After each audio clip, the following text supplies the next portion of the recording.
everyone. I am Stephanie Kolodziej. I'm here at the Itron Inspire event in San Antonio, Texas, and I'm delighted to be here with Michael Weber, professor at UT Austin. Michael, please, if you wouldn't mind introducing yourself. Thanks for having me. So I'm a professor of mechanical engineering at the University of Texas, and I specialize in energy and water research and education. And I've been partnering with Itron for about 11 years now. Wow, that's amazing. That's amazing. And for me, this is my first time here at the Itron Inspire event. But you're a veteran. You've been coming for a while. I think a decade now. I think I went to the first one for me, at least in 2013. So it's been fun to see it evolve. That's awesome. That's great. Well, we want to hear a little bit more about your experience here, but also I'd love to know more about what do you think is the biggest challenge here with the energy transition? We talked a lot about that in the keynote. I'd love to hear your perspective. There's a lot going on with the energy transition. It partly means growth in energy access, making sure more people have access to the energy services they need, while also cleaning up the impacts of the energy, which means reducing the emissions, the land footprint, the water footprint, that kind of thing. So we're seeing a substitution of types of fuels, substitution of the types of technologies, and overall cleaning up of the grid. But if we do it the right way, hopefully also making it more affordable and reliable as well. So massive substitution in fuels and technologies. And that means for the power sector, a lot of growth, frankly. So a doubling or tripling in the coming decade. Yeah, right. They have demands increasing, right? So we've got to bring more power online. Exactly. So what would you say is the solution? Is there a silver bullet, do you think? There's no silver bullet, but I say the silver buckshots. There's a lot of different solutions. There'll be some new sources coming online, which includes the wind and solar that people seeing, technologies to supplement them like batteries, but also geothermal, maybe some small modular reactors, nuclear as well. So new fuels, maybe new technologies like carbon capture or separation to clean it up. And then we'll see a lot of technologies on the edge of the grid, they say, like at the distributed end where we have our consumption, smarter controls so that if we all plug in our heat pump and electric vehicles at the same time, we don't blow up the grid. So we'll have to be smarter about how we do this. So we'll see more of these distributed technologies emerge as well. Yeah, that distributed intelligence, right? I think we like to call it. What are your thoughts in terms of those solutions related to hydrogen? That's kind of the new shiny toy right now. Do you have any? Fascinating. Yeah, so hydrogen's brand new, yet it's not. So it was first sort of presented as a solution with fuel cells in 1839. Maybe its time has come now. In fact, there's a lot of hydrogen hubs being announced in the United States, and I'm a part of one of the hubs in Houston. So I think it's pretty exciting.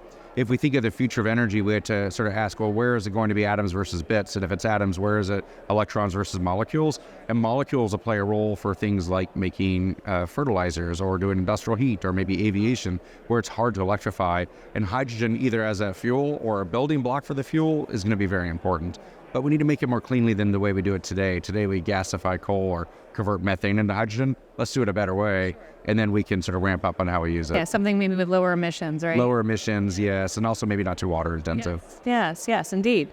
All right, so next question. As a professor, how do you see the next generation of leaders playing a role in enabling the energy transition? I think next generation leaders is the future. This is why I'm a professor, is to work with the students. And at this point, it's been an honor and privilege. I have taught thousands of students directly in the classroom and another tens of thousands through my online courses and materials, hundreds of thousands through some of the curricula we've made with Itron. So we got a bunch of materials we put online that have reached hundreds of thousands of students. And I think that's important because there's a big generational divide about the importance of the energy transition. People maybe a generation older than me don't care. People a generation younger, my students, do care.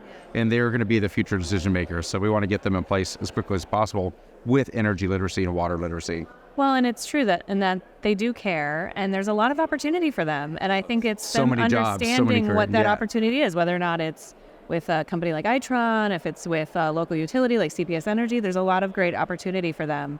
You had mentioned too the smart energy education. I'd love to hear more about that initiative. Yeah, as a part of working with students and trying to train up the workforce of the future, we got this program called Smart Energy Education that's been developed between a partnership with the University of Texas, Itron, CPS, San Antonio Area Foundation, and Disco Learning Media, along with some other partners, including the state of Texas, to create a bunch of materials, things like Watchers of Texas, a conservation-oriented program for K through 5, Resourcefulness, which is around energy water nexus for middle school, and Energy 101 for high schoolers in college and beyond. We've made those materials available through our partnerships, and said hundreds of thousands of students have used them.